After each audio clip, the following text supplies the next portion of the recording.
Hello friends, digital marketing की series में आपका स्वागत है। कैनवा जिसके टूल्स की जानकारी हमने पिछले सेगमेंट में ली, देखा हमने किस किस तरह के टेम्पलेट्स उसके पास हैं और किस तरह से आप उसको प्रयोग कर सकते हो। डिजिटल मार्केटिंग में तो इसका महत्व और हो जाता है क्योंकि आपके पास यहाँ पे वेबसाइट्स बनानी है, मॉकअप्स बनाने हैं, पैम्फलेट्स, फ्लायर्स, कार्ड्स, स्टिकर्स, कुछ भी बड़ी आसानी से आप बना सकते हैं। लेकिन अब हम इस सेशन में बात करेंगे कैनवा के इंटरफेस के बारे में, कैसे हम उसमें काम कर सकते हैं और काफ़ी सारी चीज़ें देखेंगे इसमें हम कर सकते हैं। कैनवा फ्री और पेड दोनों फीचर्स में अवेलेबल है। पेड में बहुत ज़्यादा ऑप्शन मिल जाएंगे आपको, लेकिन फ्री में भी बहुत सही ऑप्शन रहते हैं जिनका प्रयोग करके आप अपनी ग्राफिक्स को बना सकते हैं। उन ग्राफिक्स को आप अपनी सोशल मीडिया पे, अपनी यूट्यूब चैनल पे या अपनी जो फ़ैन फॉलोइंग है उससे आप शेयर कर सकते हैं। व्हाट्सएप कम्युनिटी या व्हाट्सएप ग्रुप्स में आप शेयर कर सकते हैं, स्टेटस पे लगा सकते हैं, जिससे आपके प्रोडक्ट की डिजिटल अपीयरेंस बढ़ती है।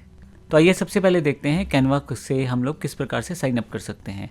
तो कैनवा जब आप खोलते हैं तो आपके पास इस तरह का इंटरफेस आ जाएगा। साइन अप पे क्लिक करें। साइन अप करते हुए वो आपसे पूछ लेगा भी क्या आपको मेल के साथ साइन अप करना है या गूगल के साथ। मेरे पास गूगल का आईडी है तो मैं गूगल से साइन अप कर लेता हूँ यहाँ से। तो यहाँ पे जो मेरा आईडी है मैंने क्लिक कर दिया इस पर और कंटिन्यू कर दिया। कंटिन्यू करते ही ये देखिए मेरा अकाउंट जो है एक तरह से साइन अप हो गया है, लॉगिन भी हो गया है साथ ही। अब देखिए मेरे पास यहाँ पे, और यहाँ फर्दर जब पहली बार आपके पास कैनवा खुलेगा, जब आप उसको साइन अप कर लेंगे तो आपके पास वो कुछ जानकारी मांगना चाह रहा है कि लार्ज कंपनी है, स्मॉल बिजनेस है, स्टूडेंट है, टीचर है, पर्सनल है। अभी मैं इसको स्मॉल बिजनेस ले लेता हूँ एग्जाम्पल के लिए। तो वो उस तरह की फीड अब आपको देने शुरू कर देगा और फिर आपसे पूछेगा कि कौन से एरिया में आप इंटरेस्टेड है। तो अभी मैं इसे स्किप कर देता हूँ। और how big is your company, अगर वो कंपनी है तो उसकी इन्फॉर्मेशन दे दें। मैं इन सब चीज़ों को स्किप करके वापस मेन कैनवा के डैशबोर्ड पे आ जाऊँगा। तो जब आप डैशबोर्ड पे आएंगे तो कुछ इस तरह का इंटरफेस आपके पास रहेगा। अब यहाँ पे मैं आपको बता दूँ, फ्री और पेड दोनों प्लान रहते हैं। मेरे पास दोनों तरह के प्लान हैं तो मैं दोनों में फीचर्स में डिफरेंस आपको बता दूंगा। लेकिन सबसे इंपॉर्टेंट बात यह है कि इसमें काफ़ी सारी चीज़ें फ्री भी रहती हैं जिसका प्रयोग करके आप बेहतर से बेहतर ग्राफिक्स बना सकते हो और शेयर कर सकते हो अपने सोशल नेटवर्क पे।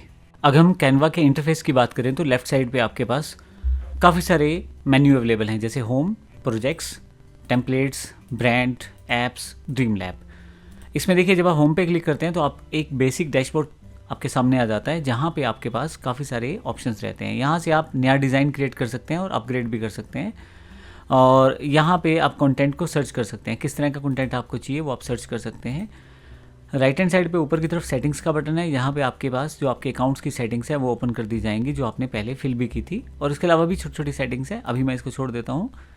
और यहाँ पे आपके पास अगर नोटिफिकेशंस हैं या आपके पास यहाँ पे किस टाइप का अकाउंट अभी आपके पास है, मेरे पास पर्सनल है तो यहाँ पर्सनल लिखा आया है। इसके अलावा टीम सेटअप करना है, सेटिंग्स है, प्लान प्राइसिंग इत्यादि की जानकारी यहाँ पे आपके पास रहती है। बट एनीवे सबसे इंपॉर्टेंट पार्ट क्या है कि आप अपनी इमेजेस को कैसे वर्कआउट कर सकते हो। आपके पास यहाँ पे देखें प्री डिफाइंड टेम्पलेट्स के सेटअप दिया हुआ है। जैसे डॉक्यूमेंट अगर आपको चाहिए, वाइट बोर्ड चाहिए, प्रेजेंटेशन चाहिए, सोशल मीडिया चाहिए, वीडियो चाहिए, प्रिंटेबल्स चाहिए, काफ़ी सारी प्री डिफाइंड टेम्पलेट्स के लिए कैटेगरीज दी हुई हैं। मान लीजिए मुझे यहाँ से एक प्रेजेंटेशन पे क्लिक करना है, तो जैसे ही प्रेजेंटेशन पे क्लिक करूँगा मेरे पास प्रेजेंटेशन डिफ़ॉल्ट ओपन होकर खुल जाएगी। यहाँ मेरे पास एक डिफ़ॉल्ट कैनवास खुल जाएगा जिसका मैं यूज़ करके अपनी डिज़ाइनिंग कर सकता हूँ। अब मैं इसको थोड़ा छोटा कर लेता हूँ। अगर आप इस पर क्लिक करें, जब आप यहाँ आते हैं डिज़ाइन करने के लिए, तो आपके पास यहाँ पे एक वाइट कैनवास है जिस पे आप अपना कुछ भी डिज़ाइन कर सकते हैं। तो इसके लिए आप अगर यहाँ देखेंगे तो डिज़ाइन पे अगर आप माउस लेके जाएँ तो यहाँ पे नीचे की तरफ काफ़ी सारे डिज़ाइन हैं जो एग्जैक्ट इस साइज़ को मैचअप करते हैं, क्योंकि आपने ये साइज़ लिया है। अब अगर मुझे कोई डिज़ाइन यहाँ से लेके वहाँ जाना है, अब देखिए ये प्रो फीचर है तो शायद इसलिए इसको लेके जाने नहीं दे रहा। मैं ये भी प्रो है तो मैं एक सिंपल सी बात करता हूँ, ये फ्री वाला ऑप्शन है, क्योंकि देखिए यहाँ ये एक प्रो का साइन यहाँ है तो मुझे फ्री वाला लेना है तो मैं यहाँ से क्लिक करके इसको यहाँ पे डाल सकता हूँ। तो देखिए मेरे पास यहाँ पे 1 सेकंड में पूरा का पूरा एक पेज तैयार हो गया है बिना मुझे कुछ किए हुए ज़्यादा। अगर मैं थोड़ा जूम करके दिखाऊँ तो इसमें सबसे बेहतर पॉइंट क्या है कि आप डायरेक्टली इसमें चेंजेस कर सकते हैं। जैसे मैं यहाँ लिख देता हूँ जो आप यहाँ लिखना चाहते हैं, इम्पोर्टेंट कुछ भी आप लिखना चाहते हैं, या इसको मैं ले लेता हूँ MS ऑफिस पैकेज ट्रेनिंग। देखिए कैनवा का इतना आसान इंटरफेस है कि आप आसानी से कोई भी काम कर पाएंगे। तो अभी मैं माउस को अगर यहाँ थोड़ा सा ऊपर नीचे करके साइज़ बड़ा छोटा कर सकता हूँ और चाहूँ तो इसको एक्सप्लेन करके भी सेटअप कर सकता हूँ। इन सब चीज़ों की जानकारी हम देखेंगे। मैं एक छोटा सा ओवरव्यू दे रहा हूँ इंटरफेस का। तो इस तरह से आपने ये सेटअप किया। वापस आता हूँ यहाँ से, मैं यहाँ एक बटन आपके पास आएगा होम का, मैं इसे दोबारा एक अलग पेज पे खोल लेता हूँ ताकि फिर से वापस आ जाऊँ। तो इस तरह से आपके पास डिफ़ॉल्ट साइजेस अवेलेबल रहते हैं जिनका प्रयोग आप कर सकते हैं। होम में जब आप आते हैं, क्योंकि मैं अभी होम बटन की बात कर रहा था, यहाँ पे आपके पास सर्च का बटन दिया जाता है। तो मान लीजिए मैं कुछ भी सर्च करना चाहता हूँ इसमें, तो एग्जांपल है मेरे पास, जैसे मैं सर्च करना चाहता हूँ ऑफ़र, और मैं इसे एंटर कर देता हूँ। तो जैसे ही ऑफ़र करूँगा मेरे पास कैनवा के काफ़ी सारे टेम्पलेट्स आ जाएंगे। अब जब ये टेम्पलेट्स आएंगे तो आप देखेंगे कि लगभग 20,000 टेम्पलेट्स हैं यहाँ पे ऑफ़र को लेके। ये देखें, स्पेसिफिक ऑफर्स को आप यहाँ यूज़ कर सकते हैं। जो पेड फीचर्स हैं उसके लिए प्रो का बटन आएगा, और जो फ्री वाले हैं वहाँ कुछ इस तरह का बटन नहीं आएगा। आप उसको आसानी से राइट क्लिक करके एडिट कर सकते हैं, मतलब नई टैब में खोलें और उसे एडिट कर लें। तो ये आपके पास इस तरह के काफ़ी सारे डिज़ाइन आपके पास आ जाएंगे। अब मैं यहाँ सेल टाइप कर देता हूँ तो सेल से रिलेटेड मेरे पास टेम्पलेट्स खुल जाएंगे। अब इसमें काफ़ी सारे टेम्पलेट्स मेरे पास यहाँ पे आ रहे हैं। जिस तरह का मुझे टेम्पलेट चाहिए वो टेम्पलेट मैं यहाँ पे यूज़ कर सकता हूँ। जब हमारे पास ये सारे टेम्पलेट्स आ जाते हैं तो हम ऊपर की तरफ यहाँ पे कुछ फ़िल्टर्स हमारे पास हैं। कैनवा टेम्पलेट सिर्फ देखना चाहते हैं तो वो सारे दिखाएगा। ऑल योर कंटेंट का मतलब है अगर आपने कुछ पहले से बना रखा है तो उसको भी आप सर्च कर सकते हैं, वो ऑल योर कंटेंट कैटेगरी में आ जाएगा।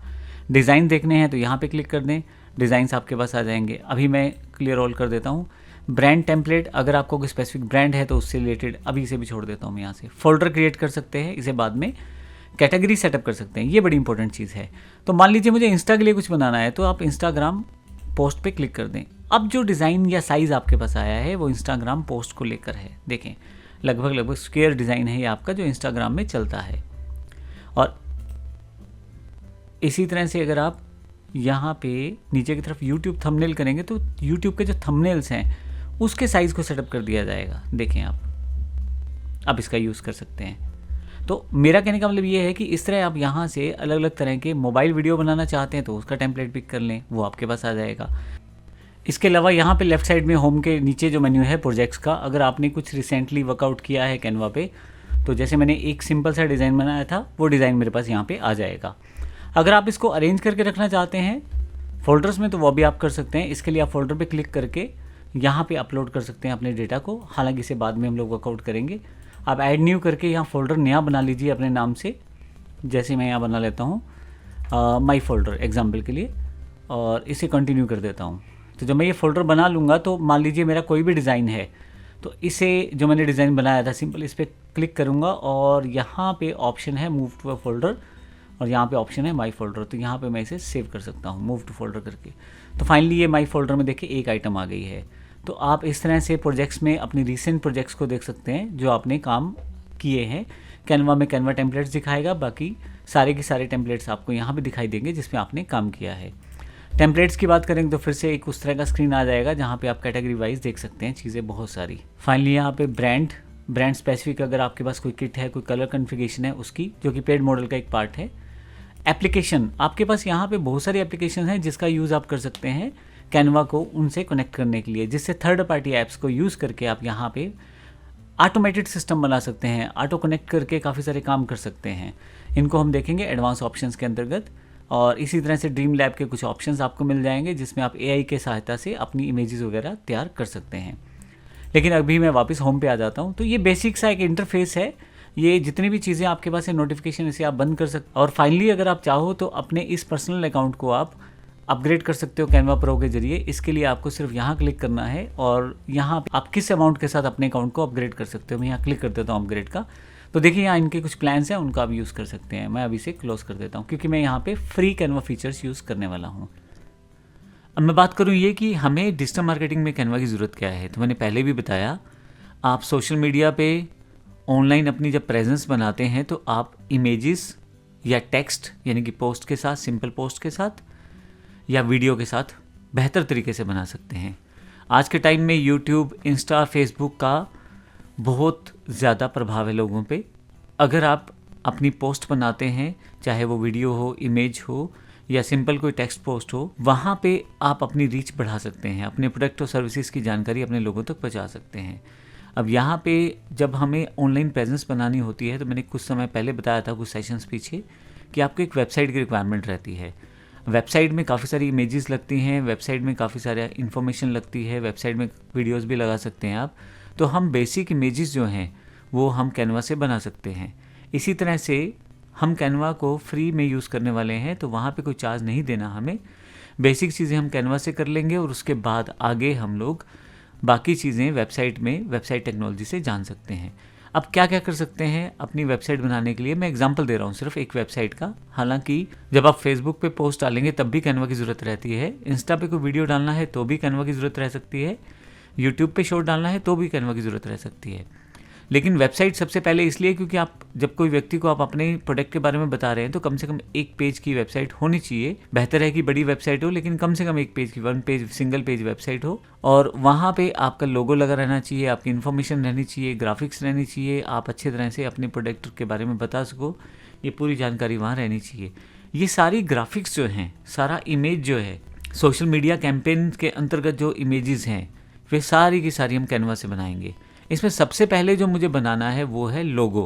तो जब मैं मान लीजिए मेरे पास, अगर मैं कोई कंपनी चलाता हूँ, कोई बिजनेस चलाता हूँ, कोई ऑर्गेनाइजेशन चलाता हूँ, तो मेरा लोगो एक मेरी पहचान होती है। अगले सेशन में हम देखेंगे कि हम लोगो कैसे बना सकते हैं और कैसे कैनवा के द्वारा उसे अपने पास सेव कर सकते हैं, और फिर जब जब हम अगले सेशंस में जाएंगे इन सभी चीज़ों को यूज़ करेंगे जो कैनवा से हमने बनाई होगी। मैं इस पूरी सेशन में कैनवा का फ्री और पेड दोनों की जानकारी आपको दूंगा। आप चाहें तो पेड ले सकते हैं, अन्यथा आपका काम फ्री से भी चल जाएगा। जब शुरुआती दौर में हम अपने बिजनेस को स्टार्टअप करते हैं, जब हम शुरुआत कर रहे हैं, तो हम वहाँ पे समय लेते हैं, थोड़ा सा आहिस्ता आहिस्ता हम पेड टूल्स लेके काफ़ी सारे फीचर कैनवा के और यूज़ कर सकते हैं। तो एक बेसिक सा इंटरफेस था। नेक्स्ट सेशन में हम देखेंगे किस प्रकार से हम लोगो या फ्लायर्स या बहुत सारी चीज़ों को एडिट करके देखना शुरू करेंगे, और देखेंगे हम किस तरह से AI की सहायता भी लेंगे इन सब चीज़ों को कार्य करने के लिए। धन्यवाद।